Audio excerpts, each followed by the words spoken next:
नमस्कार मंडळी, श्रीदेवीच्या स्वयंपाकघरात आपलं स्वागत आहे। आज मी आपल्याला कर्नाटकातला पदार्थ सुरळी होळगी म्हणतात तो दाखवणार आहे। महाराष्ट्रात त्याला सुरळीची पोळी म्हणतात। ती मी आज तुम्हाला दाखवायचा प्रयत्न करत आहे।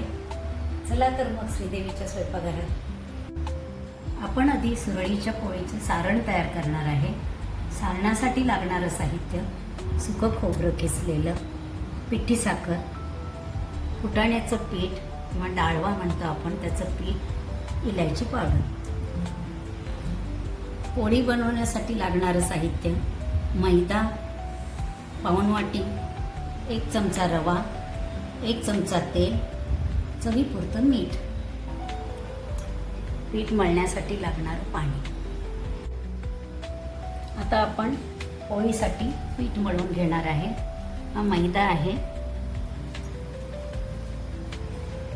त्यात रवा 1 चमचाभर घातला, चमचाभर तेल टाकलं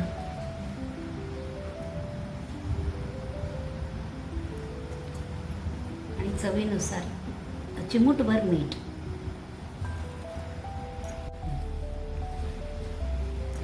हे छान मिक्स करून घ्यायचं सगळं।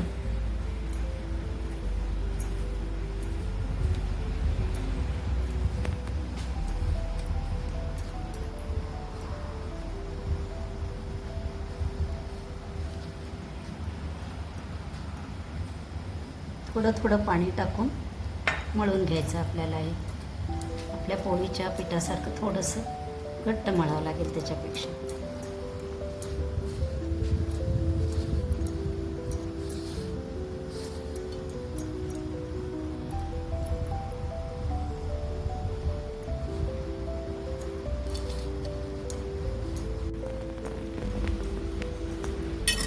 थोडं थोडं पाणी टाकून असं मी हे घट्ट पीठ मळून घेतलेलं आहे।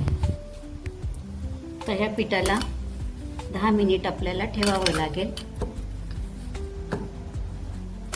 थोडं तेलाचं बोट घेऊन मळून घ्यायचं व्यवस्थित।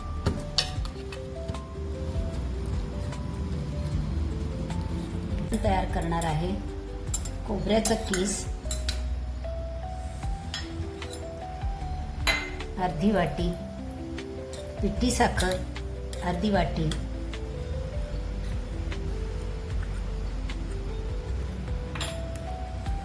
फुटाण्याचं किंवा डाळव्याचं पीठ अर्धी वाटी,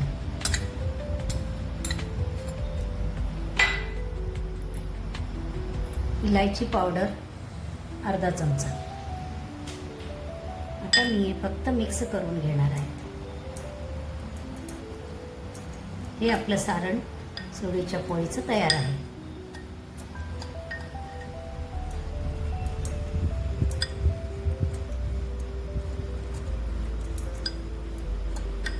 आता मी ही पोळी पातळ लाटून घेत आहे।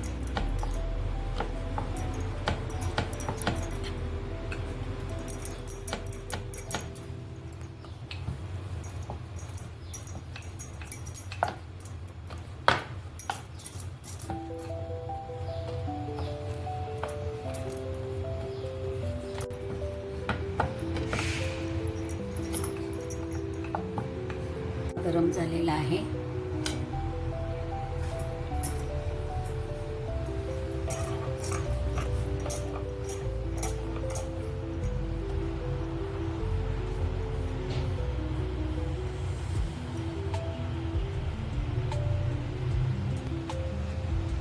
थोडी पोळी शेकली गेली, याला उलटून घ्यायचं आपल्याला आणि थोडंसं तेल किंवा तूप लावायचं आहे।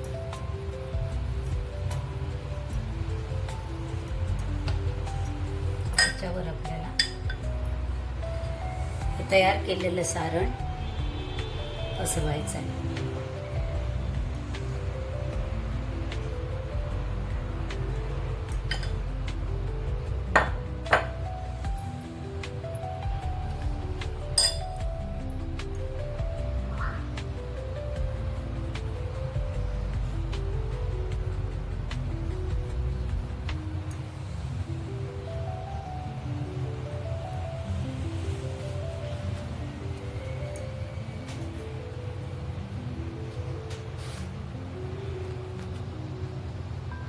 आणि हे छान शेकून घ्यायचं आपल्याला दोन्हीकडून.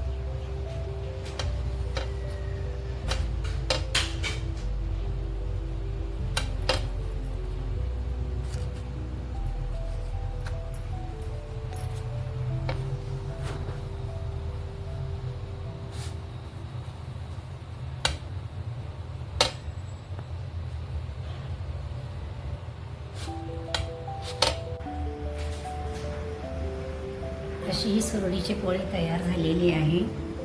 ही तूप घालून खातात किंवा दूध टाकूनही खातात. अशा प्रकारे ही सुरळीची पोळी तयार आहे. करून बघा, खाऊन बघा, लाईक करा आणि सबस्क्राईब करायला विसरू नका हां.